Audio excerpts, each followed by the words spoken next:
ಇಲ್ಲವಾ ನಿಮ್ಮ ಮತ್ತೆ ಕಾಣ್ತಾನೆ ಇಲ್ಲ. ದೇವಸ್ಥಾನಕ್ಕೆ ಹೋಗ್ತೀನಿ ಅಂತ ಹೋದ್ರು ಮಾವ. ಅದೇನು ದೇವ್ರು ಮಾಡ್ತಾಳೆ ಏನೋ, ಎಷ್ಟು ದೇವ್ರು ಮಾಡಿದ್ರು ನಮ್ಮ ಮನೆಗಂತೂ ದೇವ್ರು ಒಳ್ಳೇದೇ ಮಾಡಲಿಲ್ಲ ಕಣವ.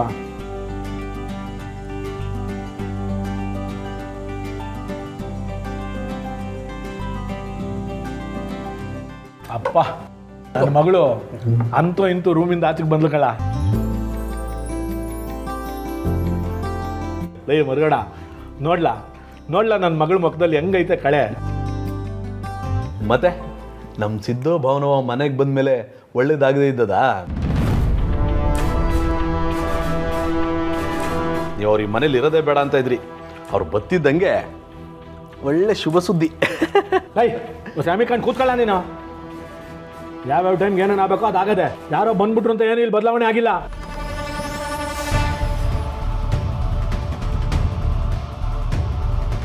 ಬಂದವರು ತಾವಾಯಿತು ತಮ್ಮ ಕೆಲಸ ಆಯಿತು ಅಂತ ಸುಮ್ಮನೆ ಇರೋದು ಬಿಟ್ಟು ಏನೇನೋ ಮಾಡ್ತಿದ್ದಾರೆ.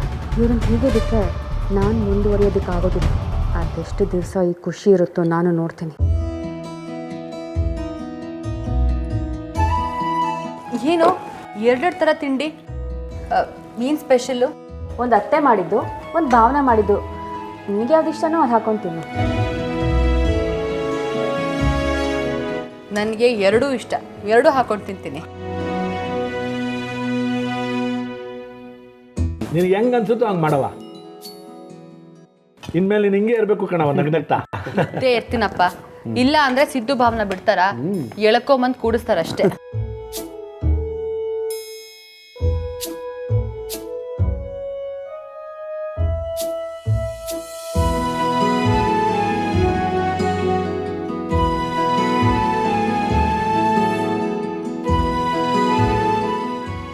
ಸಿಂಚು, ನೀನು ಹಿಂಗೆ ಖುಷಿಯಿಂದ ತಿಂತಾ ಇರೋದು ನೋಡ್ತಾ ಇದ್ರೆ ನನಗೆ ಇನ್ನೂ ಎರಡು ತುತ್ತು ಜಾಸ್ತಿ ತಿನ್ನಬೇಕು ಅಂತ ಅನ್ನಿಸ್ತದ ಕಣವ.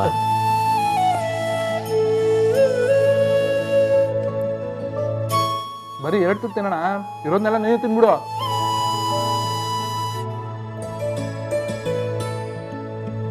ಭವನವ ಚಂದಾಗಿ ಮಾಡಿದ್ದೀರಿ.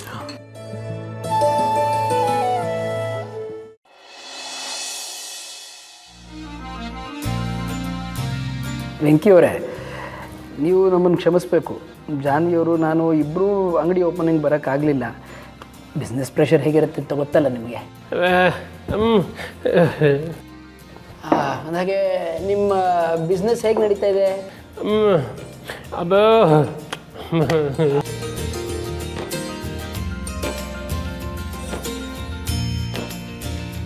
ಇವರಿಂದ ಅಣ್ಣಂಗೆ ಎಷ್ಟು ಅನ್ಯಾಯ ಆಗಿದೆ. ಇವರಿಂದ ಅವನ ಮಾತು ಹೋಗಿದೆ, ಕಿವಿ ಕೇಳಿಸದೆ ಇರೋ ಹಾಗಾಗಿದೆ. ಅವ್ರ ಅಮ್ಮನಿಂದ ದೂರ ಮಾಡಿದ್ದಾರೆ. ಅವನಿಗೆ ಸಿಗ್ಬೇಕಾಗಿರೋ ಆಸ್ತಿನ ಇವ್ರು ಅನುಭವಿಸ್ತಾ ಇದ್ದಾರೆ. ಆದರೂ ಏನೂ ಆಗೇ ಇಲ್ಲ ಅನ್ನೋ ಥರ ನಡ್ಕೋತಾ ಇದ್ದಾರೆ. ಸ್ವಲ್ಪನೂ ಗಿಲ್ಟೇ ಇಲ್ವಾ ಇವ್ರಿಗೆ? ಜಾನು ಅವರೇ, ಯಾಕೇನು ಮಾತಾಡ್ತಾ ಇಲ್ಲ? ಏನೋ ಯೋಚನೆ ಮಾಡ್ತಾ ಇದ್ದೀರಾ? ಏನಿಲ್ಲ, ಅದಕ್ಕೆ ಅವ್ರು ಮಾತಾಡ್ತಿದ್ರಲ್ಲ, ಸುಮ್ಮನೆ ಕೇಳಿಸ್ಕೊಂಡು ನಿಂತಿದ್ದೆ ಅಷ್ಟೆ.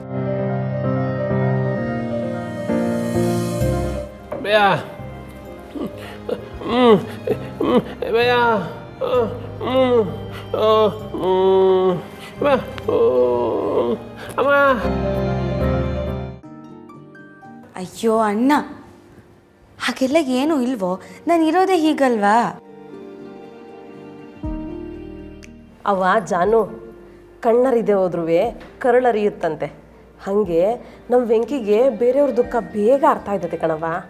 ನಿಂಗೇನಾರ ಕಷ್ಟ ಇದ್ದರೆ ಹೇಳ್ಕೊ ನಿಮ್ಮ ಅಣ್ಣ ಹತ್ರ, ಅವನ್ನೆಲ್ಲ ಸರಿ ಮಾಡ್ತಾನೆ. ಅಮ್ಮ, ನಿಜವಾಗ್ಲೂ ಹಾಗೆಲ್ಲ ಏನೂ ಇಲ್ಲ. ನಾನು ಆರಾಮಾಗೇ ಇದ್ದೀನಿ. ಅದು ನೀವೆಲ್ಲ ಬಂದ್ರಿ ಅಂತ ಗೊತ್ತಾಗಿದ ತಕ್ಷಣ ನಾನು ಅರ್ಜೆಂಟಲ್ಲಿ ಓಡ್ಕೊಂಡು ಬಂದೆ. ಅದಕ್ಕೆ ಸ್ವಲ್ಪ ಆಯಾಸ ಆಗಿರಬೇಕು. ಇವ್ರಿಗೆಲ್ಲ ಹಾಗನ್ನಿಸ್ತಿದೆ ಅಷ್ಟೆ. ಇಲ್ಲ ಜಾನ್ವಿಯವರೇ, ಅವ್ರು ಹೇಳ್ತಿರೋದು ಸರಿನೇ. ನೀವು ಮೊದಲಿನ ಥರ ಇವಾಗ ಇಲ್ಲವೇ ಇಲ್ಲ, ಬದಲಾಗಿದ್ದೀರಿ.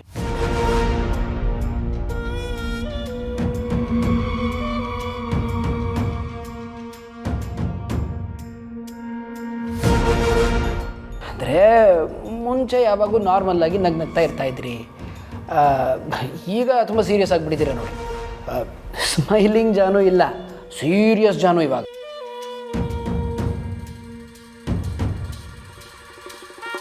ನೀವು ಮಾಡ್ತಿರೋ ಕೆಲಸಗಳಿಂದಾನೆ ನಾನು ಸೀರಿಯಸ್ ಆಗಿರೋದು. ಜಾನೂರ್ಗೆ ನಾವೆಲ್ಲ ಬಂದಿರೋದು ಇಷ್ಟ ಆಗಿಲ್ವೋ ಏನೋ.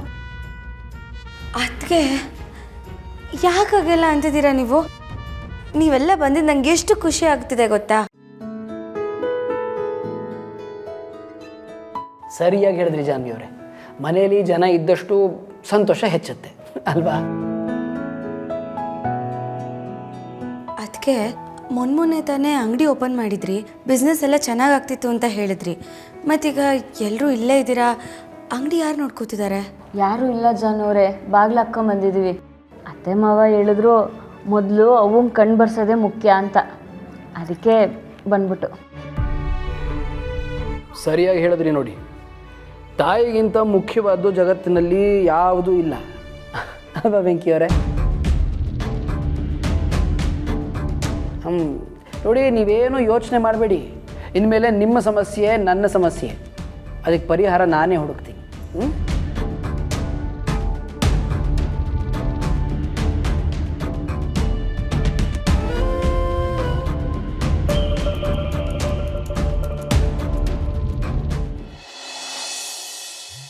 ಏನು ಹರೀಶ ಮತ್ತೆ ಚಿಂತೆಲಿದೆಯಲ್ಲ, ಇನ್ನೇನಾದರೂ ಕಿರಿಕಾಯ್ತಾ? ಕಿರಿಕ್ ಆಗೋದೇನಾ? ಭಾವನ ಅಕ್ಕ ಮತ್ತು ಸಿದ್ದೇಗೌಡರು ಅಲ್ಲಿಗೆ ಬಂದಿರೋದೇ ಕಿರಿಕ್ ಮಾಡೋಕ್ಕೆ ಅಂತ ನನಗನ್ನಿಸ್ತಾ ಇದೆ. ಅಲ್ಲ, ಕೂತ್ರೆ ತಪ್ಪು, ನಿಂತರೆ ತಪ್ಪು, ತಲೆ ಕೆಟ್ಟೋಗ್ಬಿಡ್ದೆ ಕಣ.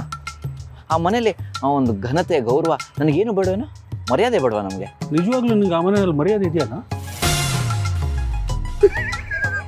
ಏನು ಬ್ರೋ ನೀನು ನಗ್ತಿದ್ಯಲ್ಲ? ಆ ಮನೇಲಿ ಒಂದು ನಿಮಿಷನೂ ಇರೋಕ್ಕಾಗ್ತಿಲ್ಲ ಕಣ. ಅದಕ್ಕೇನಾದರೂ ಒಂದು ಐಡಿಯಾ ಕೊಡು. ನನ್ನ ತಟ್ಟೆಲ್ಲ ಹೆಗಣ ಸತ್ತು ಬಿದ್ದಿದೆ, ನಿನ್ನ ತಟ್ಟೆಲಿರೋ ಸೊಳ್ಳೆ ನಾನೇನೋ ಮಾಡಿ. ಏನಾಯಿತು? ಮನೆಯಲ್ಲಿ ಚೆಲ್ವಿ ಅವ್ರ ಅಮ್ಮನಿಗೆ ಕಣ್ಣಿನ ಆಪರೇಷನ್ ಅಂತೆ. ಅದಕ್ಕೆ ದುಡ್ಡು ಕೊಡ್ತಿರೋದು ಯಾರು ಗೊತ್ತಾ? ಇದರಲ್ಲಪ್ಪ, ದಾನಶೂರ ಕರ್ಣ, ಸ್ವಾಭಿಮಾನಿ ಶ್ರೀನಿವಾಸ್ ನಮ್ಮ ಅಪ್ಪ. ಇರೋದು ನನ್ನ ಮನೆಯಲ್ಲಿ, ತಿಂತಿರೋದು ನನ್ನ ದುಡ್ಡಲ್ಲಿ. ಸಹಾಯ ಮಾತ್ರ ಹೆತ್ತಿಲ್ದಿರೋ ಅವನಿಗೆ. ನನಗೆ ದುಡ್ಡು ಕೊಟ್ಟರೆ ಸಹಾಯ ಆಗ್ತಿರ್ಲಿಲ್ವನ? ಒಟ್ಟಲ್ಲಿ ನಿನ್ನ ಮನೆ ಸೋಷಿಯಲ್ ಸರ್ವಿಸ್ ಸೆಂಟ್ರ್. ಯಾಕೆ ಹೇಳ್ತೀಯ? ಹೀಗೆ ಕೂತ್ರೆ ನಮ್ಮಪ್ಪ ಕೈಗೆ ಚಮ್ ಕೊಡ್ತಾರಷ್ಟೇ. ನಾನು ಇದನ್ನೆಲ್ಲ ಮಾತಾಡೋಕೆ ಹೋದ್ರೆ ಇದರಲ್ಲಪ್ಪ ನಿಮ್ಮ ಮತ್ಗೆ ವೀಣಾ ಬಾಯಿ ಬಂದಂಗೆ ಬೈತಾಳೆ. ಏನು ಕರ್ಮಾಗುರು. ಅಲ್ಲ, ಒಂದೊಂದ್ಸಲ ಗಂಡಸರಾಗಿ ಹುಟ್ಟೋದೇ ತಪ್ಪು ಅಂತ ಅನಿಸ್ಬಿಡುತ್ತೆ. ಯಾರ ಹತ್ರ ಹೇಳ್ಕೊಳ ನಮ್ಮ ಕರ್ಮನ?